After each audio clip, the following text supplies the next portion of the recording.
I'm sure we'll be looking back at our parenting styles. Most of our parents, as parents adopted back in the years when they were raising us up, and we'll be wondering that, okay, do I really want to raise my children in that manner?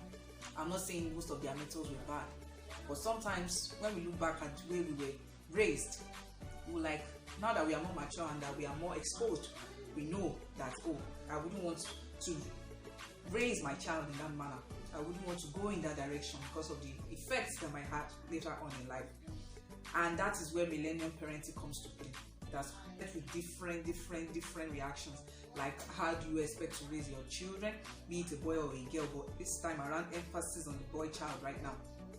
Hi guys, my name is Moji Alade, I'm the first, and welcome to my channel.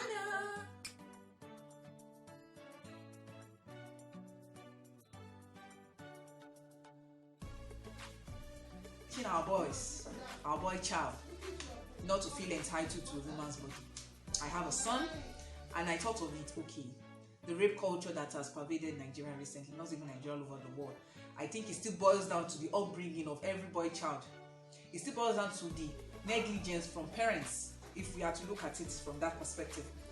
Now, if you have a child, you might be wondering, okay, how am I supposed to talk to my child about not feeling too entitled to a woman's body? It starts from their teens. Even it starts from when they are maybe in their 4 or 5 years, even 6 years, because behavioral patterns for different children, they differ. And so once you notice the way he treats his female friends, the manner in which if he has a sister, the manner in which he treats his sister, those are the signs, those are the things you look out for. And when you feel it is not what you expect, or it's not going the way it's supposed to be, there's nothing wrong when you even call that child to order, especially if it's a boy child. And as they grow, once they get to their teens, once they are in that stage, their teen, they always have raging hormones, and at that point in time, that is the best time to actually even talk the real talk, have this conversation with them. And after that, let's boil down to the fact that, okay, let's talk about the woman body. By the time your son decides to choose to have a girlfriend, which they can, even when they are in the secondary school, let's not deceive ourselves. Let's not say, okay, they might not have a girlfriend. What if they choose to have behind your back?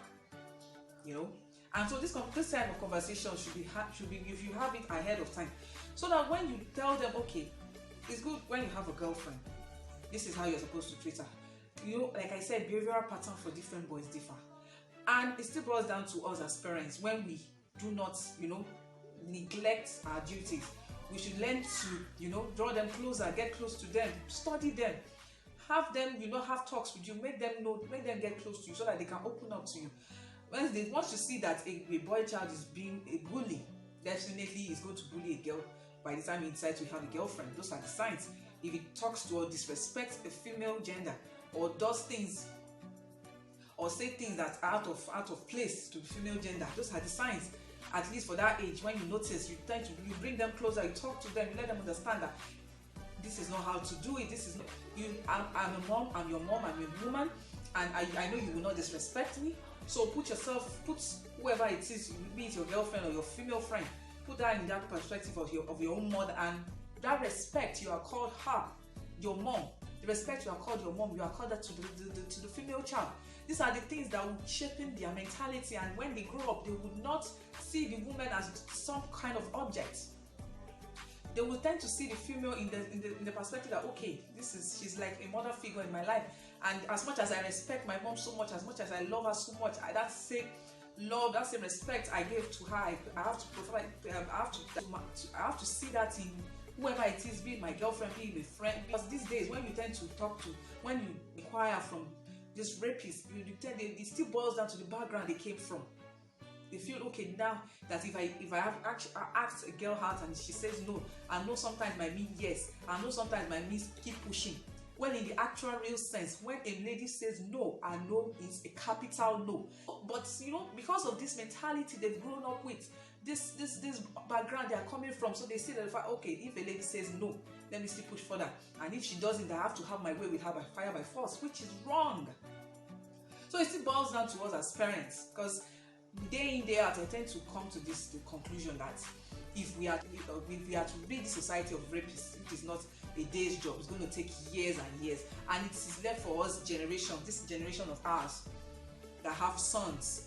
If we start imbibing that in them and letting them understand that they can't be entitled to a woman's body, If a woman says no, means no. If she said no, it doesn't mean yes, it doesn't mean keep trying. It means a capital no, and you move on. When it begins to turn to like an obsession, from obsession, he begins to harbor rape in his mind that, okay, if I cannot have you now, I will have you by all means. And so that is when that thought comes in, because they feel, okay, they don't like rejection, they don't feel that they're supposed to be rejected. That is another thing we should also consider, that to make them understand that it's okay to feel rejected, it's okay for people to say no to you, it's a normal thing. And once you get to that state that you are being rejected, you move on, you get an alternative, and not being bent on getting that very thing that you've been rejected from. Or I do not always want to have a very long talk so that I won't go in. But I want you parents, especially us the mom, this is our responsibility, because whether we like it or not, we women, we are the ones raised. Most of the time, these children spend a lot of time with us, and it is left for us. These children spend a lot of time with us, and it is left for us to raise them. Especially the boys. The girls have their own, but the boys especially because of this rape culture that has pervaded Nigeria recently. The job is upon us now. We need to take up the responsibility and train our boy child. Let them not feel entitled to the woman body. Thank you very much for watching. If you've not subscribed to my YouTube channel, please do at Amy Talks TV, and please leave a comment and your suggestions. Whatever you feel I'm supposed to talk about, please let me know. I am not all-knowing, like I keep saying. So, do have a great day. Bye-bye.